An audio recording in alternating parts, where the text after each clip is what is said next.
مولانا عبدالقوی شاید ان کا نام تھا، پاکستان اسلامک آئیڈیالوجی کونسل کے ممبر بھی تھے. انہوں نے ایک غریب بچی کی غربت خریدی،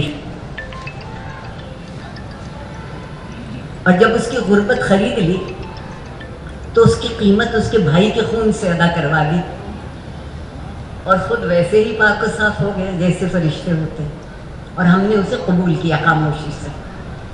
قصوروار ہم ہیں.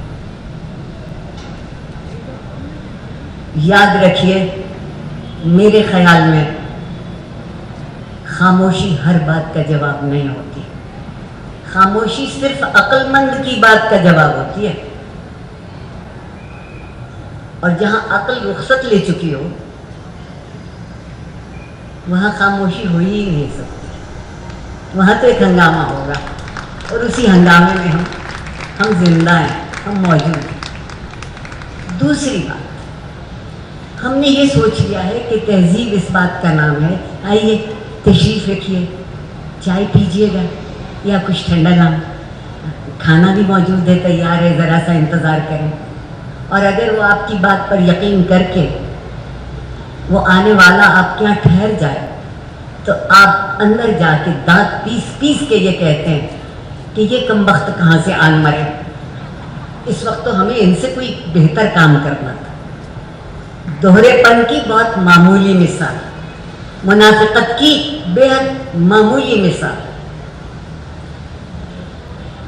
جو ایک ایسا سچ بھی نہیں بول سکتے جس سے کسی کو نقصان نہ پہنچتا ہو، تو وہ سچ کیسے بولیں گے جس میں سارا نقصان ان کی غرض، ان کی تمناؤں کو پہنچتا.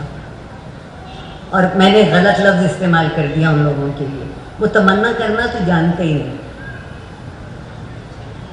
تمنا تو انتظار سکھاتی ہے.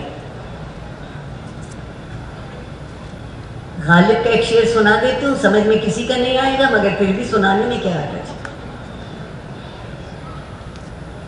نفس نہ انجمن آرزو سے باہر کھینچ، کوئی ایک سانس ایسی مت لینا جو آرزو کی انجمن سے باہر ہو.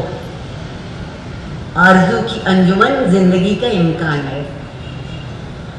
اور دوسرا مصرع ہے، بغیر پاکیزہ متقی پرہیزگار لوگوں کے ذہن اور طبیعت کو ٹھیس پہنچائے. کبھی کبھی لفظ استعارے کے طور پر بھی استعمال ہوتے ہیں.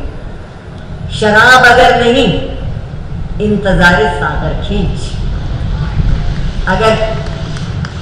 اگر سرور یا خوشی یا وہ انجام جس کی آپ کو تمنا تھی نہیں مل رہی تو انتظار کر لیں. ساغر کھینچنے کے لیے صبر چاہیے. انتظار ساغر کھینچ.